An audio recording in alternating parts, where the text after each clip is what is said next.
तो स्टूडेंट जुड़ जाइए हमारे साथ।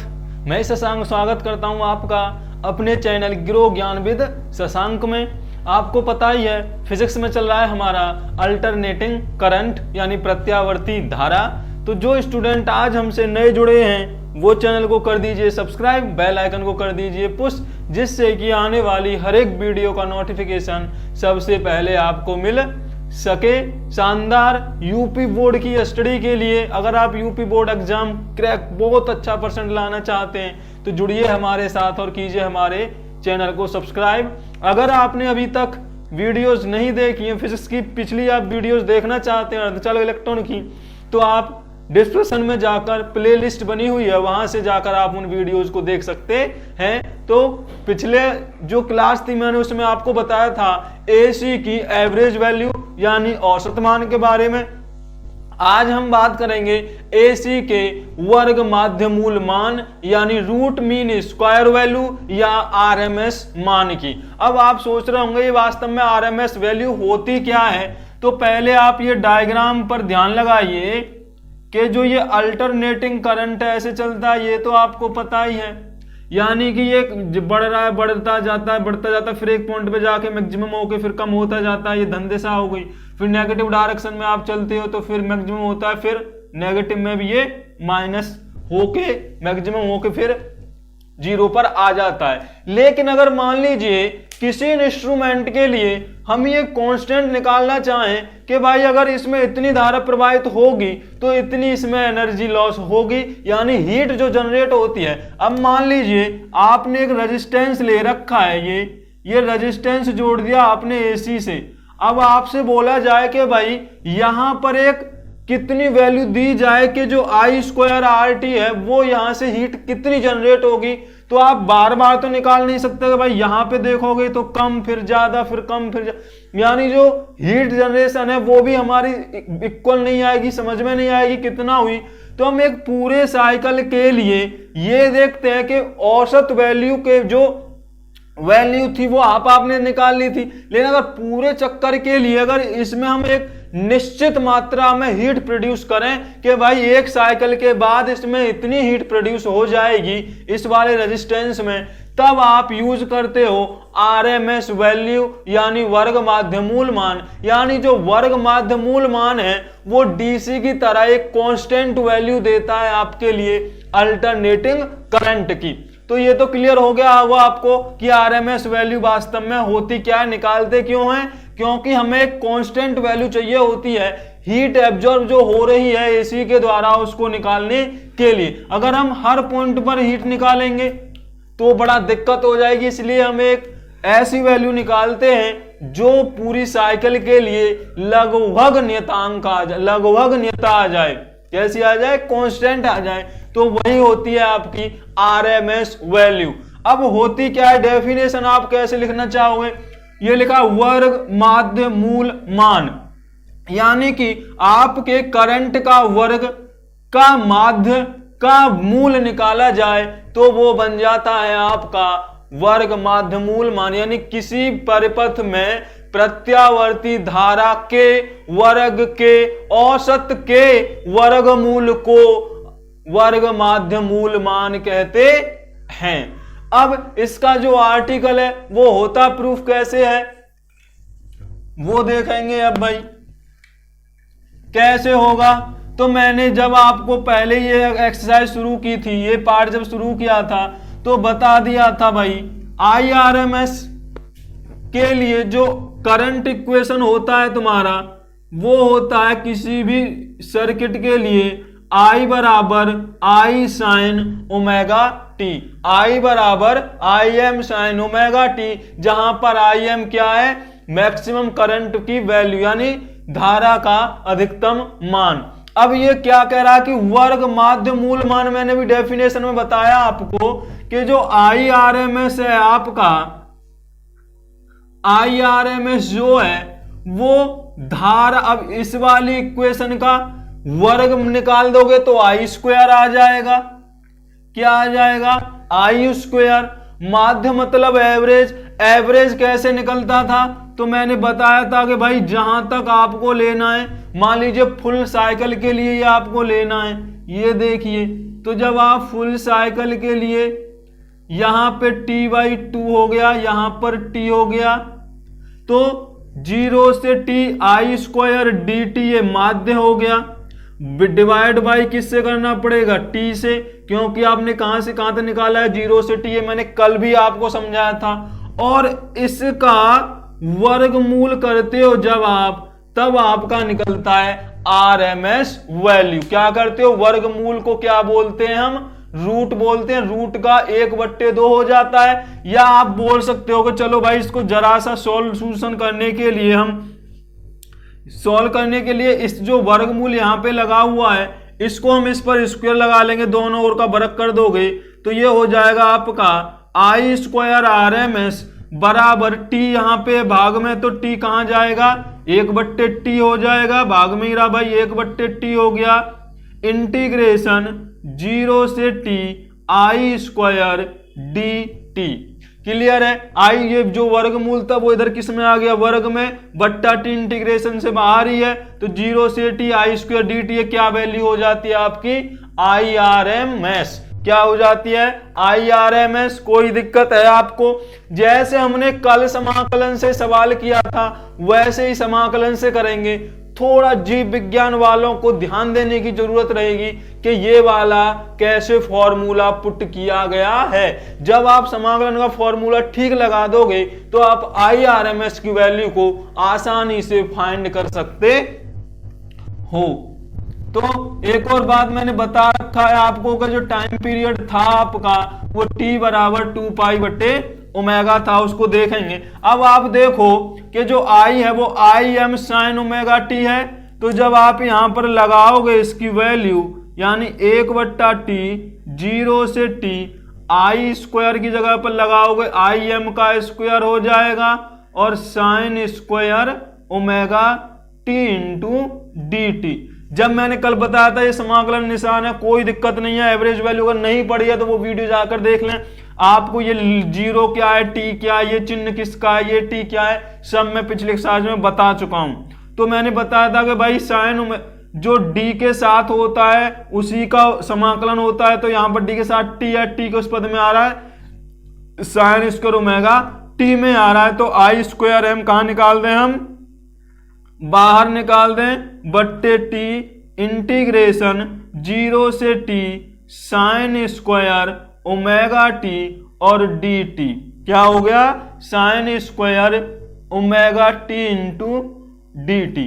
अब यहां पर कल जो मैंने बताया था आपको sin थीटा का समाकलन तो बताया था कि -cos थीटा होता है और संख्या कोई हो मल्टीप्लाई में एंगल के साथ तो वो भाग में, लेकिन यहां पर sin² ωt है, क्या है, साइन पे स्क्वायर लगा हुआ है, तो मैं आपको एक फॉर्मूला बताऊंगा, उसके हिसाब से आप ये करेंगे। तो ये फॉर्मूला आप बायोलॉजी वाले नोट कर सकते हैं कि जो cos 2θ बराबर होता है वो त्रिकोणमिति से बन जाता है 1 - cos 2θ बराबर 1 - 2 sin² थीटा। क्या बनता है, cos 2θ बराबर 1 - 2 sin² थीटा, तो ये बन जाएगा 2 sin² थीटा बराबर, ये इधर आ गया 1 यहीं रह गया, माइनस का cos 2θ, या sin² थीटा बराबर 1 - cos 2θ बटे 2। ये वाला जो पॉइंट है जीव विज्ञान वालों को बस यहीं पे याद रखना है, यहीं पे ध्यान देना है कि ये कैसे बदल गया। यानी जो sin² थीटा बराबर है वो निकल के आता है 1 - cos 2θ बटे 2।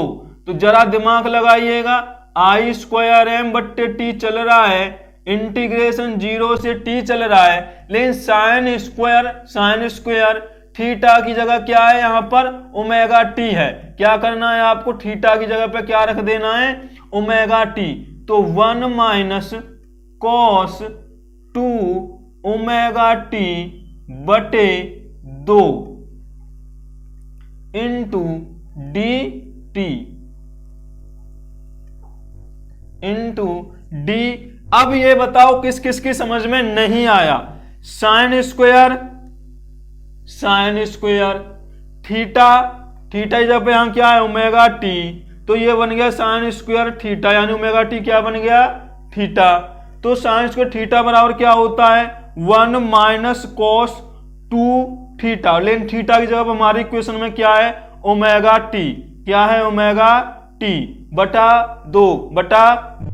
तो यहां तक आपको अब समझ में आ गया होगा कि ये मैंने कैसे रख दिया है। फॉर्मूला भी आप नोट कर लीजिए, अगर कहीं आप भूल जाते हैं तो फॉर्मूला ये आपके लिए है। तो मैं अब ये फॉर्मूला मिटा दे रहा हूं, आगे चलते हैं।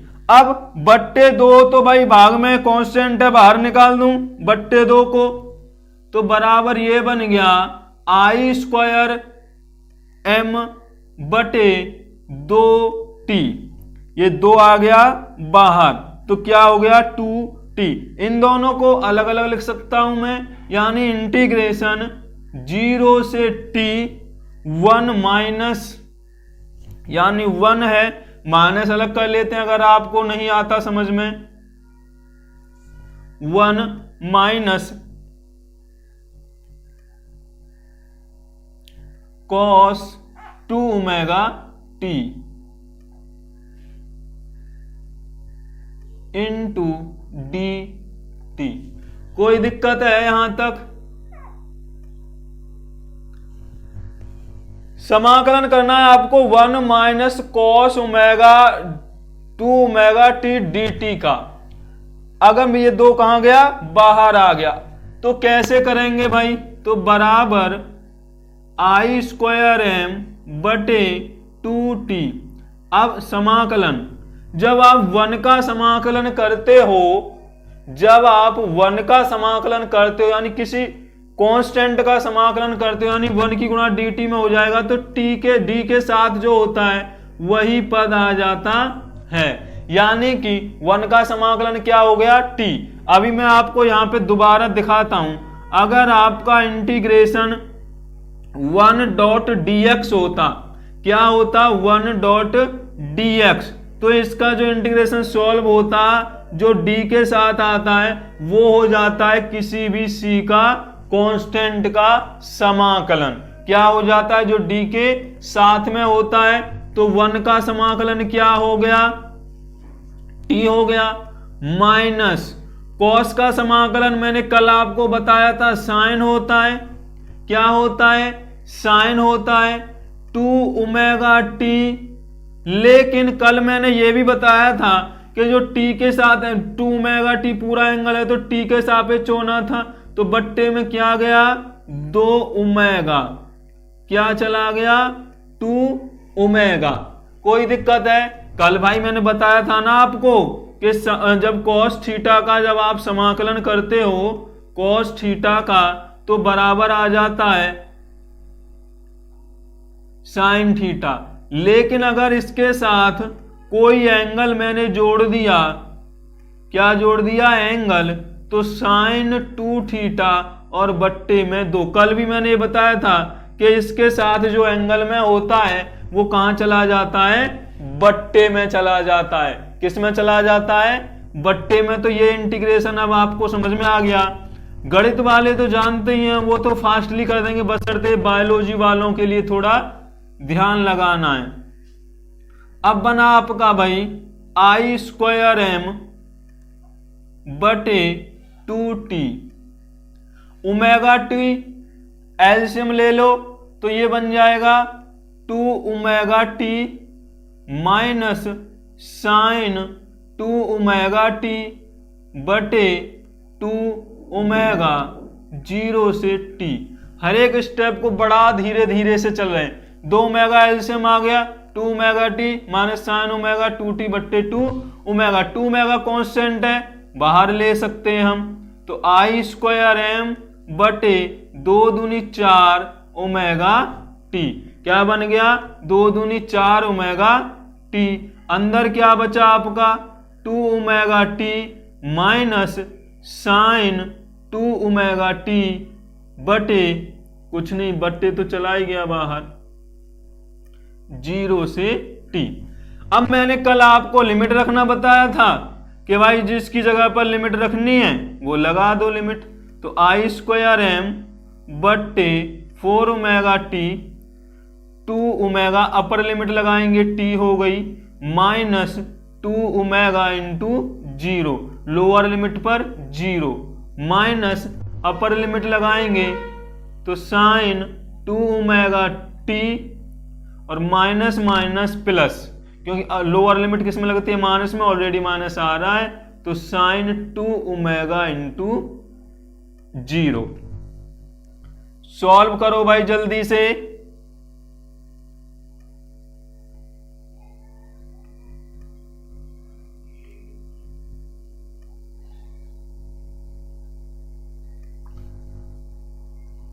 Four omega T, 2 omega T ये बच गया, ये 0 हो गया, ये माइनस साइन 2 ओमेगा टी बच गया और ये प्लस का साइन 0 हो गया। अब मैंने कल आपको बताया था, क्या बताया था भाई, कि t बराबर होता है, t बराबर होता है 2 पाई बट्टे ओमेगा। अब आप वैल्यू लगाएंगे तो कैसे लगाएंगे भाई, 4 ओमेगा टी की जगह पर 2 पाई, ओमेगा टी की जगह 2 पाई साइन ओमेगा टी की जगह पर 2 पाई और साइन 0 0, साइन 0 कितना हो गया 0।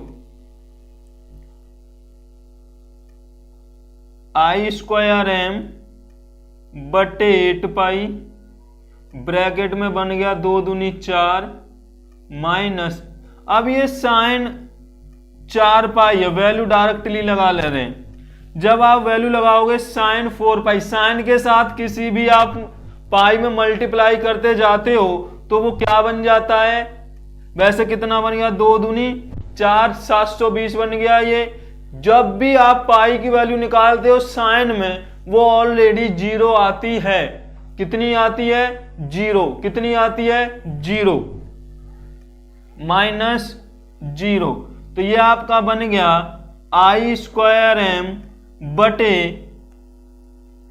4 पाई बटे 8 पाई, पाई से पाई कैंसिल हो गया, यानी आपका बना आई स्क्वायर एम बटे 4 दूनी 8। ये किसके बराबर बना है आपका, आई आर एम एस के स्क्वायर से उधर लगा दो, तो I R M S square लगा दोगे तो इधर क्या लग जाएगा, रूट लग जाएगा बटे 2। सॉल्व कर लो, आई स्क्वायर से स्क्वायर वर्ग से वर्ग खत्म और 2 बच गया रूट में, 2 बच गया रूट में, भाग लगा लो। रूट 2 का जो वैल्यू होता है वो होता है 1.414। जब आप 1 का भाग इधर लगाओगे यहां पर 1 मान के, तो जो IRMS है आपका वो आ जाएगा 0.707 IM। तो ये बन गया जी आपका IRMS का आर्टिकल। किसका आर्टिकल बन गया ये, IRMS का आर्टिकल। तो यहां तक कोई दिक्कत अब तो होगी नहीं। पहले याद रखिए मैं क्या निकालना है, वर्ग माध्यम मूल मान आपको निकालना है। करंट इक्वेशन आप जानते हो, I बराबर IM sin ओमेगा t होता है। तो IRMS के लिए जब फॉर्मूला बनाओगे तो I स्क्वायर वर्ग कर लोगे, वर्ग फिर एवरेज निकालोगे इसका और उसका मूल मान। तो ये 1/2 इधर ले लिया मैंने, 1/t 0 से t I square dt। I square की वैल्यू लगा देते हैं, आई स्क्वायर एम कॉन्स्टेंट था बाहर निकाल दिया। यहां पर आपको बहुत दिमाग लगाने की जरूरत है, बस ये स्टेप ऐसा है जहां आपने दिमाग लगा दिया वही सही हो जाएगा। साइन स्क्वायर ओमेगा टी बराबर हो जाता है 1 माइनस कॉस 2 ओमेगा टी बटे 2 बाहर आ गया, बच गया 1 minus cos 2 omega T. Integration करो तो 1 का टी होता है, कॉस 2 ओमेगा टी का साइन 2 ओमेगा टी बट्टे 2 मेगा। आगे आपने लिमिट लगा दी, सॉल्व कर लिया, तो ये हो गया आपका प्रत्यावर्ती धारा का वर्ग माध्यमूल मान। वीडियो समझ में आई हो तो लाइक कर दीजिए, पसंद आई हो तो शेयर कर दीजिए, और जो हमसे जुड़े हुए लेकिन चैनल को सब्सक्राइब नहीं किए वो चैनल को कर दीजिए सब्सक्राइब। आगे मिलेंगे हम प्रत्यावर्ती धारा के परिपथ यानी RLC सर्किट जो होते हैं आपके परिपथ, प्रत्यावर्ती धारा का प्रतिरोध का परिपथ, उसके बाद आपका प्रेरकत्व का परिपथ, उसके बाद आपका संधारित्र का परिपथ कैसे काम करते हैं, क्या होता है। मिलेंगे अगली वीडियो में, तो चैनल को सब्सक्राइब करना मत भूलना, वीडियो को शेयर करना मत भूलना। कोई समस्या आपको नजर आ रही हो, कोई दिक्कत आपको लग रही हो तो कमेंट जरूर करना, जिससे कि हम आपकी प्रॉब्लम को सॉल्व कर सकें। तो जुड़े रहिए हमारे साथ हमारे चैनल ग्रो ज्ञान विद शशांक में।